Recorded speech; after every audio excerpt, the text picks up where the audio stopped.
Les gars, littéralement, le truc dont je vais vous parler aujourd'hui, c'est l'une des raisons qui a fait que j'ai voulu ouvrir cette chaîne en fait. Faire une chaîne pour parler toutes les semaines des chapitres de One Piece, mais juste parler en fait. Parler avec vous, échanger sur les chapitres de One Piece, mais quel plaisir. Laisse tomber, quel manga de dingue. Alors déjà, je suis obligé de faire un bref aparté pour vous dire que je suis pas le fan absolu de One Piece. Je connais pas absolument tout de One Piece, je me rappelle pas de tout ce qui s'est passé à tel chapitre et à tel chapitre.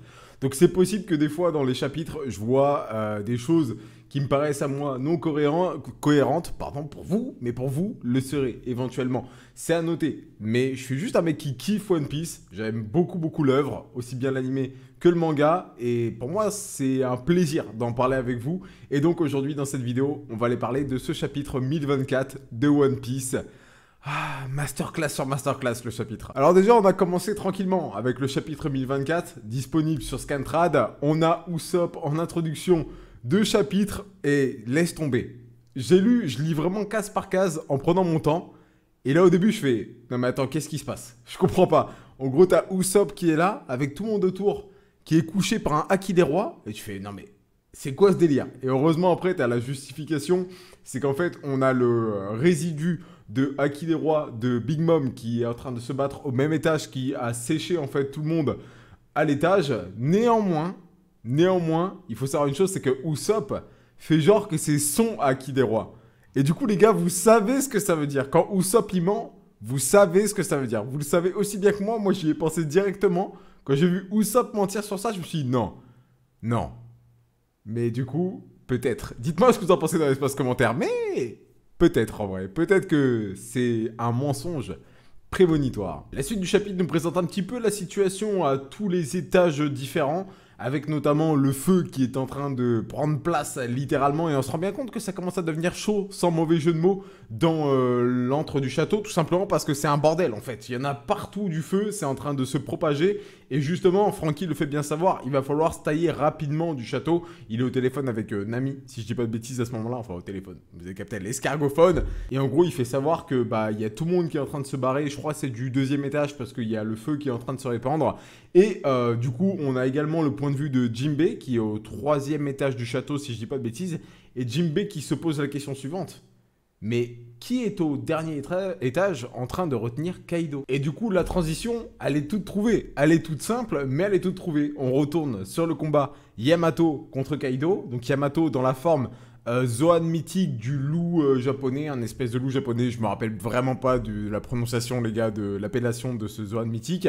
Et du coup, le combat contre Kaido fait rage, et ça va être trop stylé parce que dans le combat, alors personnellement, encore une fois, les dessins, je trouve que des fois faut bien relire les cases pour capter ce qui se passe, mais dans le combat en fait on a un développement de relation entre Kaido et Yamato, et justement on va nous expliquer un petit peu comment ça en est venu au fait que Yamato soit emprisonné, comment elle est devenue emprisonnée en fait Yamato, qu'est-ce qui s'est passé, comment on en est arrivé là. Et c'est hyper de chez hyper stylé, parce que du coup on a le droit à un flashback de Yamato qui nous explique que depuis toute petite en fait, elle se prend pour Oden. Et franchement les gars, flashback de dingue. Déjà le flashback commence, tu comprends, Oda nous fait comprendre via le dialogue entre Kaido et Yamato et les dessins que Yamato a le haki du roi, le haki des rois, et donc tout le monde autour de Yamato est séché lorsqu'elle s'énerve.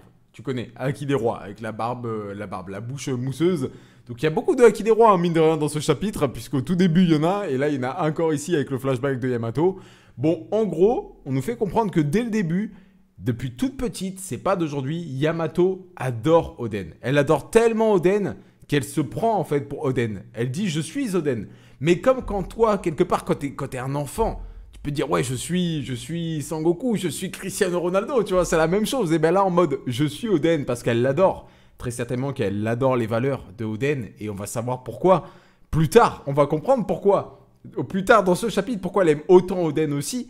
Eh bien, Kaido ne peut pas l'accepter. Kaido ne peut pas accepter que sa fille adore Oden et se prenne pour Oden. Donc Kaido veut punir Yamato. Et pour punir Yamato, Kaido décide de l'enfermer dans une grotte. Grotte dans laquelle on apprend que des samouraïs sont restés enfermés. D'ailleurs, Yamato a peur de ce qui va lui arriver vu qu'elle va être enfermée avec des samouraïs. C'est pas qu'elle a peur des samouraïs en soi, Yamato, c'est que c'est la fille de Kaido. Et elle le sait, en tant que fille de Kaido, comment les samouraïs vont me voir, comment ils vont m'interpréter, est-ce qu'ils vont vouloir se venger de moi par rapport à Kaido et à Oden. D'ailleurs, c'est très logique, mais on va comprendre plus tard qu'elle n'a pas peur des samouraïs en soi, Yamato. D'ailleurs, elle n'a pas peur des samouraïs puisqu'elle adore Oden, donc à partir de là, ça n'aurait aucun sens qu'elle ait peur des samouraïs. Donc Yamato enfermé dans la grotte du ciel qui est une grotte qui a pour légende de enfermer, je crois, la déesse Amaterasu, c'était, il me semble, c'est une légende japonaise. Donc Yamato se retrouve enfermé dans cette grotte. En effet, il y a bel et bien des samouraïs dedans. Yamato veut sortir de la grotte, elle veut pas rester, elle pleure, elle dit à Kaido, s'il te plaît, laisse-moi sortir, etc. Je suis ta fille, mais je suis Oden. Et du coup, mais Kaido lui dit, tu ne sortiras pas. Si tu es Oden, tu ne sortiras pas. Et elle persiste, elle dit, je suis Oden. Donc elle est enfermée dans la grotte. Il faut savoir que juste avant que la grotte soit mise sous verrou, on a Kaido qui donne un seul repas pour les 3 samouraïs sous forme d'ombre. On ne voit pas qui c'est les samouraïs à ce moment-là. 3 samouraïs sous forme d'ombre et Yamato. Donc un repas pour 4 personnes, sachant que les samouraïs sont là depuis un moment, on te le fait comprendre. Et il donne également des épées aux samouraïs. Vous en aurez très certainement besoin, dit-il, de ces épées, puisque du coup, ils vont devoir se battre. En tout cas, c'est ce que voudrait Kaido, que les samouraïs se battent pour le seul repas qui a été distribué. Mais ça va pas du tout se passer comme ça. Et là, ça part en grand délire. Et donc, Yamato s'attend à ce moment-là à se faire découper littéralement par les samouraïs. Mais nous, on s'en doutait. Les samouraïs poussent le plateau repas vers Yamato et la laisse manger alors qu'elle vient d'arriver et que c'est clairement la moins affamée parmi les 4 personnes présentes dans la grotte.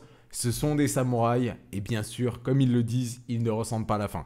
Yamato étant une jeune fille à ce moment-là, elle ne cherche pas vraiment à comprendre, elle accepte le repas, à la fin, ça lui fait du bien et ça jouera énormément, je pense, plus tard dans le fait, d'ailleurs elle le dit elle-même, hein, qu'elle n'oubliera jamais ce repas, dans le fait qu'elle ait, entre guillemets, autant de haine envers Kaido. Et là, on commence à apercevoir le visage, enfin les visages des 3 samouraïs, dont le visage d'un des 3 samouraïs. Et là, pour moi les gars, c'est une certitude.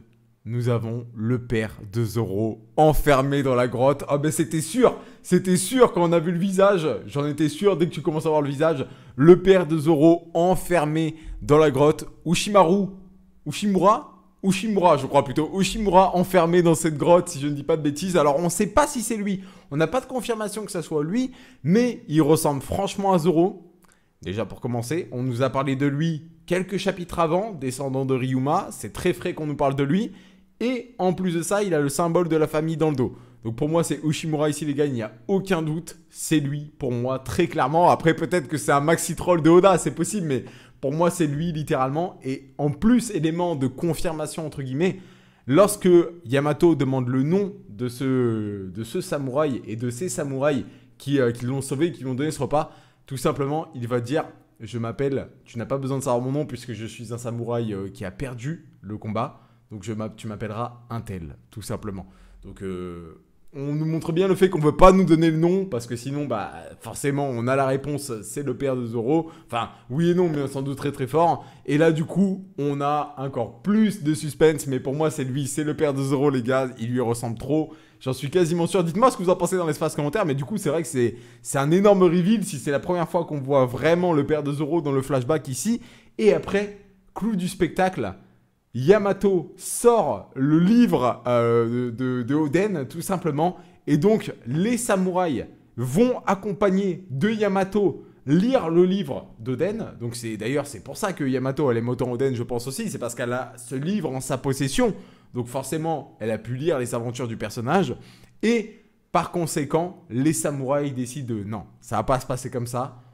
Nous, on est trop vieux pour survivre 20 ans encore. Ça va être trop long. Mais Yamato, tu dois survivre 20 ans pour te retrouver justement dans le souhait de Oden. Et du coup, les samouraïs sortent de la grotte, cassent la grotte littéralement pour en faire sortir Yamato. Et on retourne dans le présent avec le combat Yamato-Kaido. Ce chapitre se terminera sur une page, une double page d'ailleurs, si je ne dis pas de bêtises, où on voit Yamato affronter Kaido justement. avec des questions de Yamato pertinentes à Kaido d'ailleurs. Pourquoi retirer ma liberté? Pourquoi retirer la liberté de Wano? Bref, pourquoi t'es un tyran globalement? Donc peut-être qu'on aura les réponses plus tard justement à ces questions-là de Yamato envers Kaido. En tout cas, j'ai surkiffé le chapitre. Un chapitre où on apprend des choses, ça fait grave plaisir. Yamato, franchement, il y a grave de chez grave moyen pour moi que ça devienne la prochaine Mugiwara. C'est clairement possible. Le chapitre est très grave de chez grave cool à découvrir. Je sais pas ce que vous avez pensé, vous allez me dire ça dans l'espace commentaire. J'espère que vous aurez apprécié cette première vidéo sur la chaîne Réaction de Fits. Bon après voilà, c'est sans aucune prétention les gars, vraiment, hein, j'insiste. Il n'y a aucune prétention là-dessus. C'est juste pour vous dire que bah voilà, j'ai trouvé ça trop bien. Le flashback de Yamato, c'était grave cool. Bon, le petit début avec Usopp, c'était sympa et ça pourrait en dire long pour la suite. Le flashback de Yamato, beaucoup trop cool. La découverte, très certainement, pour la première fois, du père de Zoro. On en saura peut-être plus tard, mais je pense que oui. Et également cette relation Yamato-Kaido, qui est importante à développer. Et j'espère que dans le prochain chapitre, on verra Luffy avec Momonosuke en forme de dragon arriver à cette fameuse confrontation finale. Et j'en ferai très certainement une vidéo. J'espère que cette vidéo vous aura plu les gars. N'hésitez pas à vous abonner bien sûr si ce n'est pas encore fait. Ça devrait être le cas logiquement. Bienvenue à vous sur cette nouvelle chaîne. Portez-vous bien. J'attends vos retours dans l'espace commentaire. Excellente journée à tous. Ciao ciao.